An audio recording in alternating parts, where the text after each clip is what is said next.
Selamat pagi anak-anak semuanya. Kembali lagi kita akan melanjutkan pelajaran kita minggu lalu.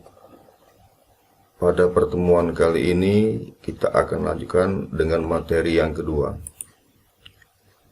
Materi yang akan kita pelajari yaitu tentang operasi perkalian dan pembagian bilangan bulat. Sekarang perhatikan informasi berikut ini.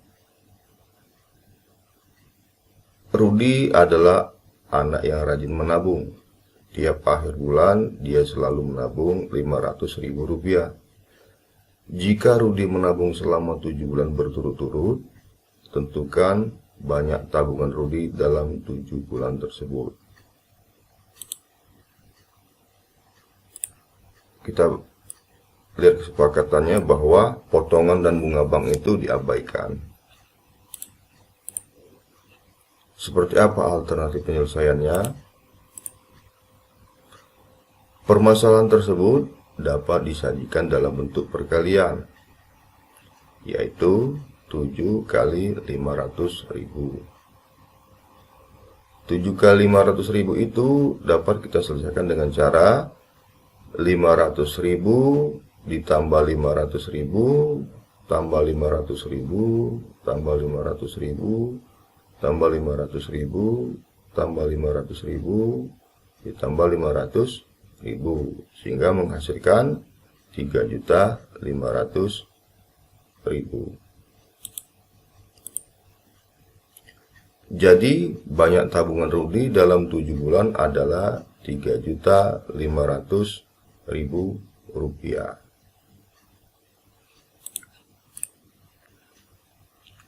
Nah, secara umum untuk A elemen bilangan bulat positif dan B elemen bilangan bulat, maka A kali B diartikan menjumlahkan B sebanyak A kali. Ulangi, A kali B diartikan menjumlahkan B sebanyak A kali. Itu makna dari sebuah perkalian. Perhatikan, A dikali B, itu kita menjumlahkan B sebanyak A kali.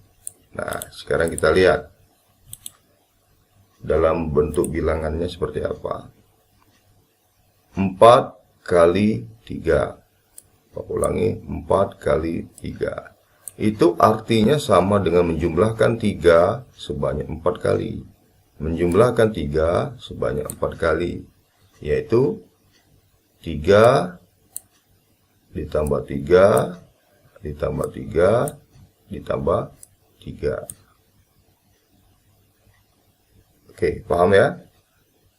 Jadi kalau perkalian itu sebenarnya adalah penjumlahan berulang. Penjumlahan berulang. Itu makna dari sebuah perkalian. Nah, pada operasi perkalian juga berlaku sifat komutatif, asosiatif, dan distributif. Yang pertama adalah sifat komutatif. Tentu kalian masih ingat bahwa komutatif itu adalah sifat pertukaran tempat, yaitu A kali B itu sama hasilnya dengan B dikali A. Itu ya, ulangi, komutatif itu yaitu seperti apa? A kali B itu sama dengan B dikali A. Ya. Nah, yang kedua adalah sifat asosiatif. Seperti apa? Sama dalam asosiatif penjumlahan, bahwa dalam kurung A kali B dikali C itu akan sama dengan A kali dalam kurung B kali C. Itu sifat asosiatif. Nah, yang ketiga ada lagi sifat yang namanya sifat distributif. Perkalian juga berlaku sifat distributif. Pada distributif ini ada dua anak-anak. Distributif perkalian terhadap penjumlahan, ini yang pertama.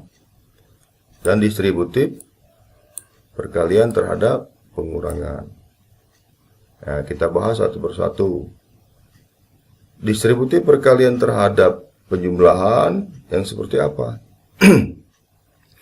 Jika ada A kali dalam kurung B tambah C, maka sama dengan A kali B ditambah A kali C.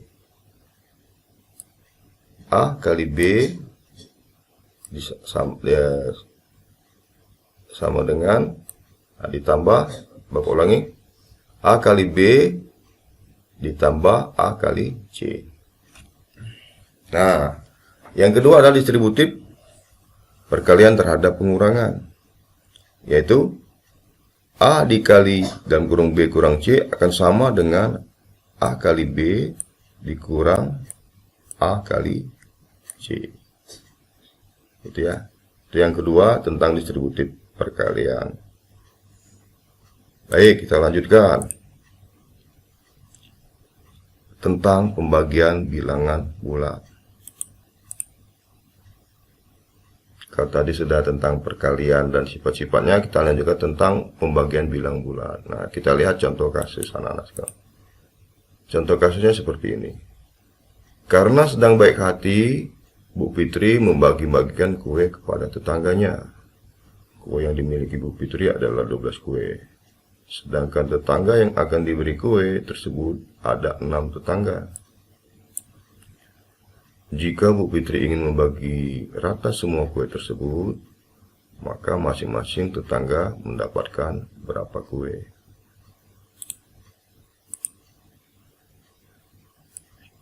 Kita lihat alternatif penyelesaian.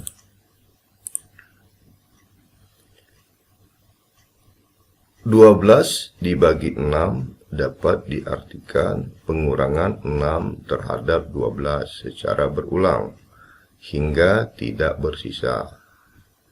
Dapat ditulis 12 kurang 6 kurang 6 sama dengan 0. 6 mengurangi 12 berulang 2 kali. Dengan kata lain, hasil dari 12 dibagi 6 sama dengan 2. Ditulis 12 bagi 6 sama dengan 2. Jadi masing-masing tetangga Bu Fitri mendapatkan 2 kue. Ya, sekarang kita lihat 12 dibagi 6. Artinya banyaknya kue dibagi banyaknya tetangga. Nah, ini maksudnya itu adalah seperti ini. 12 kue berarti banyaknya kue itu 12. Sementara yang akan dikasih sebanyak 6 tetangga. Maka penyelesaiannya adalah 12 dibagi 6 sama dengan 2. Pada pembagian di atas, 12 adalah bilangan yang dibagi. Nah, kue ini adalah bilangan yang dibagi. Dan banyaknya tetangga, yaitu 6, adalah pembagi. 6 ini adalah pembagi. Sementara 2 adalah hasil bagi. Ya. Kita lanjutkan.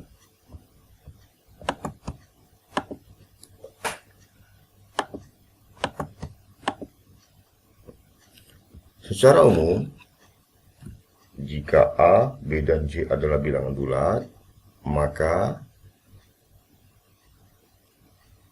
A kali B sama dengan C, maka mencari A adalah C dibagi B. Dengan ketentuan bahwa B tidak sama dengan 0. Ya, B-nya tidak boleh sama dengan 0.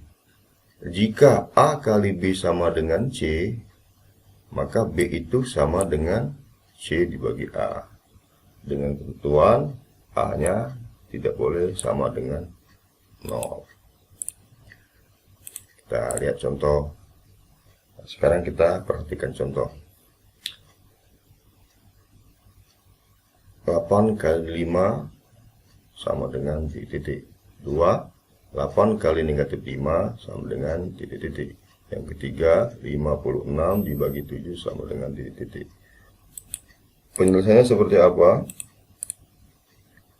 Nah, yang pertama, 8 kali 5 itu sama dengan kita menjumlahkan 5 berulang sebanyak 8 kali.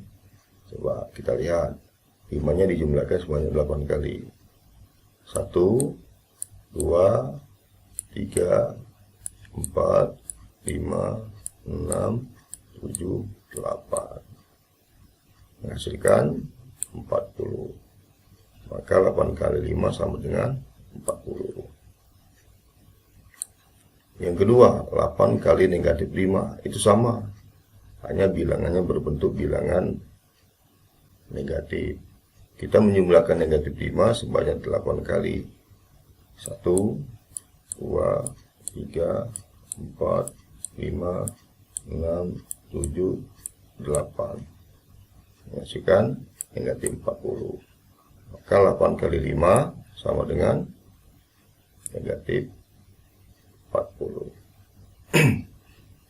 Yang ketiga, 56 dibagi 7.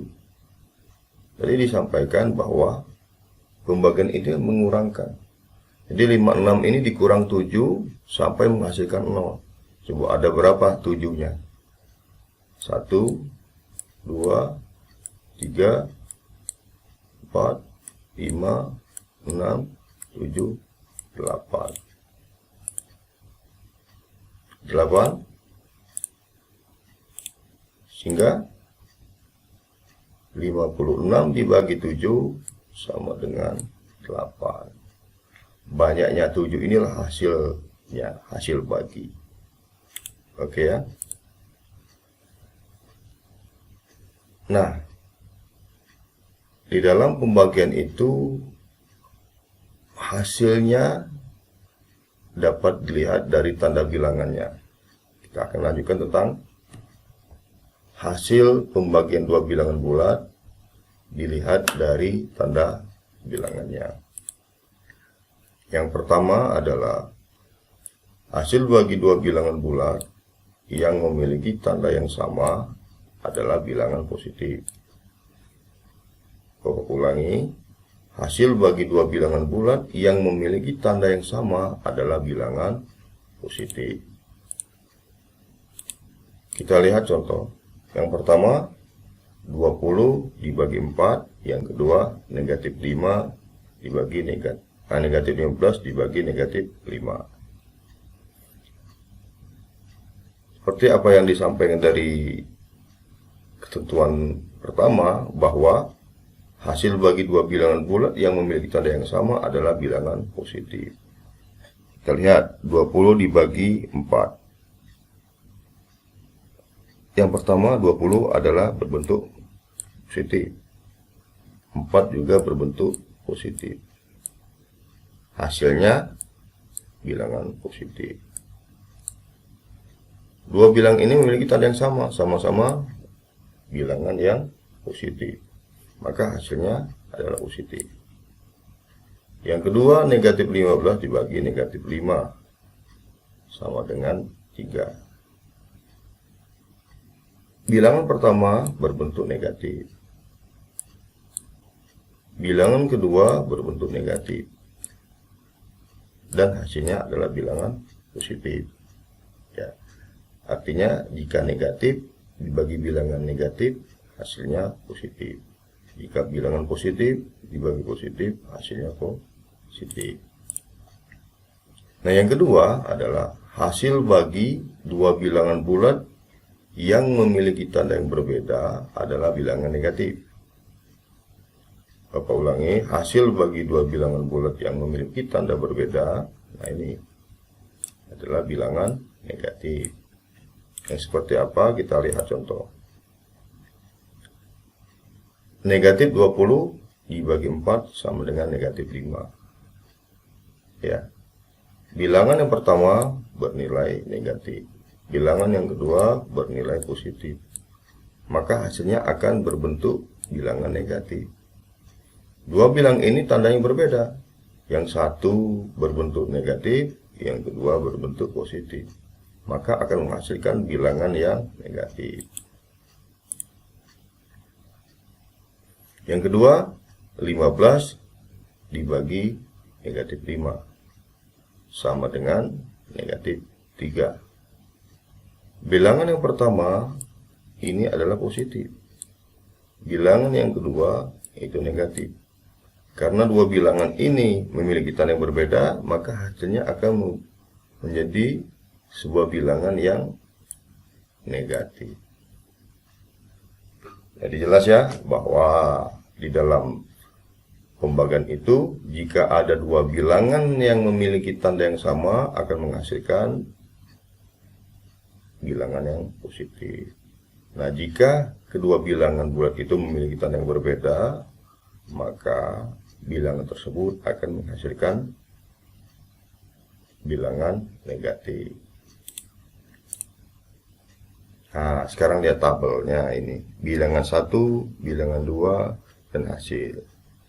Jika bilangan 1 bernilai positif, yang kedua bernilai positif, maka hasilnya positif. Jika bilangan pertama positif, bilangan kedua negatif, maka hasilnya negatif. Jika bilangan pertama negatif, bilangan kedua positif, maka hasilnya negatif. Jika bilangan pertama bernilai negatif, bilangan kedua bernilai negatif, maka hasilnya akan positif. Paham ya? Maka kita sudah mengenal hari ini tentang operasi perkalian dan pembagian pada bilangan bulat.